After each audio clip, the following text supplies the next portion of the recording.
Saloons proliferated, gambling dens proliferated, and as well as brothels. Life was raw, rugged, fast-paced. Most of these towns were open 24 hours a day. Vice seems more alluring here. It comes to be a substitute for common amusements. The miner has not the society of the home circle to cheer and enliven him. Daniel Woods, 1850. Women in California during the gold rush were as rare as the chances of striking it rich.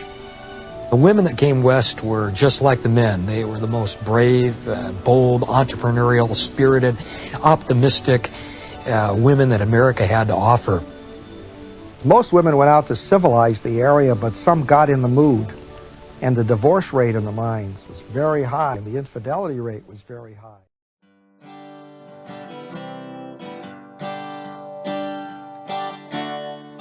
Working for John Sutter in California, James Marshall was his name. He bit into a stone that he found in the river. Then the gold rush started in 1840. For his agricultural empire, Sutter hired James Marshall. Thump, for I was certain it was gold. Sedentary.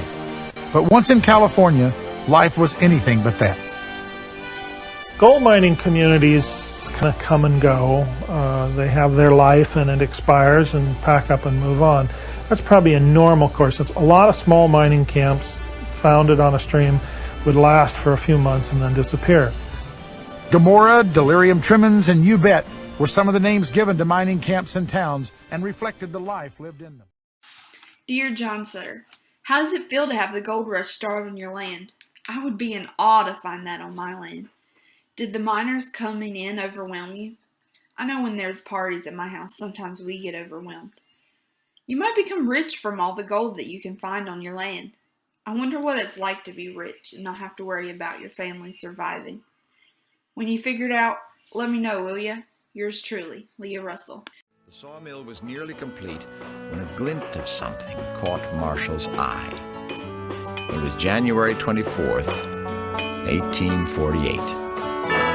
I reached my hand down and picked it up. It made my heart thump, for I was certain it was gold. The piece was about half the size and shape of a pea.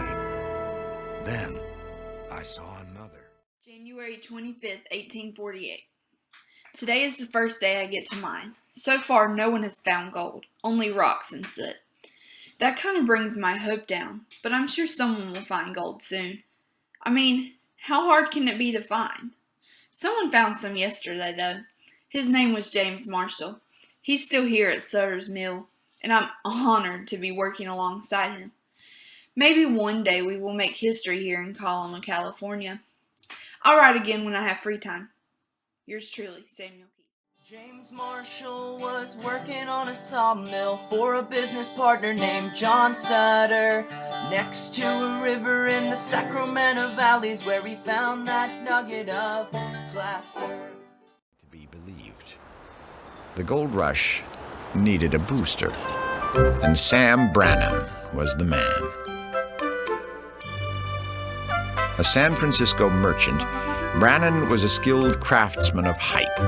Eventually, the gold rush would make him the richest person in California, but Sam Brannan never mined for gold. He had a different scheme, a plan he set into motion by running through the streets of San Francisco shouting about Marshall's discovery. As proof, Brannan held up a bottle of gold dust. It was a master stroke that would spark the rush for gold and make Brannan rich. When he started racing through the streets yelling gold, gold in the American River, he wasn't planning on digging for it, he was planning on selling shovels. And the first person who sold shovels got a lot more gold than the person who had to dig for it. A metal pan that sold for 20 cents a few days earlier was now available from Brannan for $15. In just 9 weeks, he made $36,000. The gold discovery needed validation, and President James Polk delivered just that in early December 1848. The accounts of the abundance of gold in that territory are of such extraordinary character as would scarcely command belief, were they not corroborated by authentic reports of officers in the public service. His simple words were a powerful call to action. Farmers left their fields. Merchants closed their shops. Soldiers left their posts and made plans for California. Newspapers flamed the fires. Horace Greeley of the New York Tribune. Fortune lies upon the surface of the earth, as plentiful as the mud in our streets. We look for an addition within the next 4 years equal to at least $1,000 million to the gold in circulation. The interview of James Marshall. What did you work as when you found the gold on the American River? Well, I was a carpenter, a sawmill operator at Sutter's Mill. What kind of people did you work with? Mostly locals and Native Americans. Some were even veterans of the Mormon Battalion on their way to Utah. What happened when you found the nugget? Well, the men didn't believe me, so we ran a lot of tests, but we later found out that it was 96% pure and it was 23 carats. Were you rich after that? Well, when I found gold, my crew left and searched for more, so that they later ended up forcing me off the land. So I left. I soon returned, but to find very little profit because of higher taxes and more miners, creating more competition. So I left again and started mining near Kelsey, California. That mill had nothing really, and I was bankrupted very quickly. They gave me 2 years pension for my important role in the history of California in 1872. It kept being renewed until 1878, but then they stopped, and I was left penniless. So in the end, it didn't turn out so well for me. Well, that concludes this interview. Join us next week with the man who owned the mill, John Sutter. A biographical essay of Louisiana Stanley Hunt Wilson.